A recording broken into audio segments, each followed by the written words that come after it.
Hi, this is Becky, and I'm with my friend Buckaroo, and we're going to read a book, and it's called Millions of Cats, written by Wanda Gág.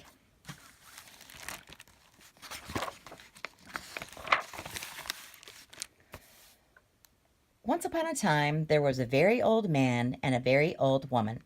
They lived in a nice, clean house which had flowers all around it, except where the door was. But they couldn't be happy because they were so very lonely. "If we only had a cat," sighed the very old woman. "A cat?" asked the very old man. "Yes, a sweet little fluffy cat," said the very old woman. "I will get you a cat, my dear," said the very old man. And he set out over the hills to look for one. He climbed over the sunny hills. He trudged through the cool valleys. He walked a long, long time, and at last he came to a hill which was quite covered with cats.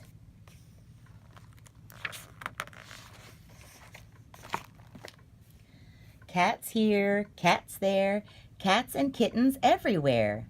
Hundreds of cats, thousands of cats, millions and billions and trillions of cats. "Oh," cried the old man joyfully, "now I can choose the prettiest cat and take it home with me." So he chose one. It was white.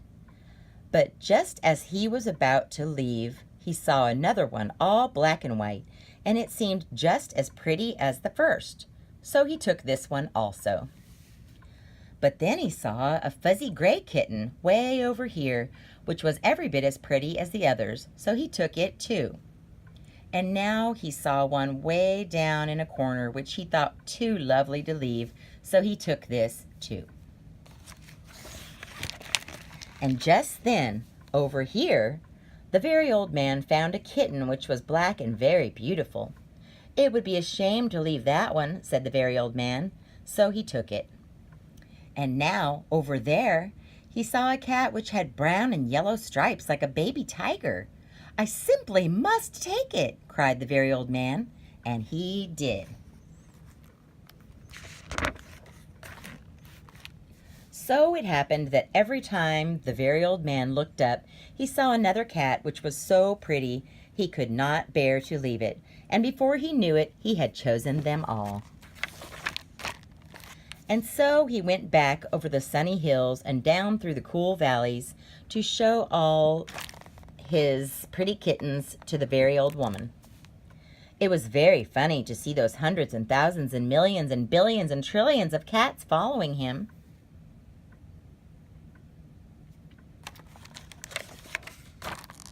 They came to a pond. "Meow, meow, we are thirsty," cried the hundreds of cats, thousands of cats, millions and billions and trillions of cats. "Well, here is a great deal of water," said the very old man. Each cat took a sip of water, and the pond was gone. "Meow, meow, now we are hungry," said the hundreds of cats, thousands of cats, millions and billions and trillions of cats. "There is much grass on the hills," said the very old man. Each cat ate a mouthful of grass, and not a blade was left.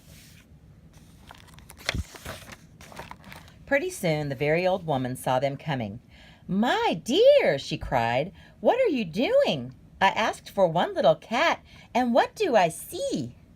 Cats here, cats there, cats and kittens everywhere. Hundreds of cats, thousands of cats, millions and billions and trillions of cats." "But we can never feed them all," said the very old woman. "They will eat us out of house and home." "I never thought of that," said the very old man. "What shall we do?" The very old woman thought for a while, and then she said, "I know. We will let the cats decide which one we should keep." "Oh, yes," said the very old man, and he called to the cats, "Which one of you is the prettiest?" I am. No, I am. No, I am the prettiest. I am.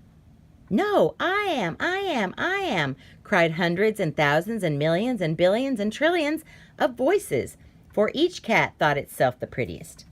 And they began to quarrel. They bit and scratched and clawed each other and made such a great noise that the very old man and the very old woman ran into the house as fast as they could. They did not like such quarreling. But after a while the noise stopped, and the very old man and the very old woman peeped out of the window to see what had happened. They could not see a single cat. "I think they must have eaten each other all up," said the very old woman. "It's too bad." "But look," said the very old man, and he pointed to a bunch of high grass. In it sat one little frightened kitten. They went out and picked it up. It was thin and scraggly. "Poor little kitty," said the very old woman.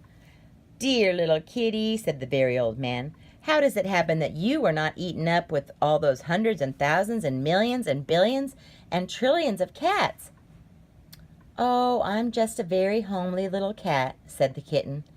"So when you asked who was the prettiest, I didn't say anything.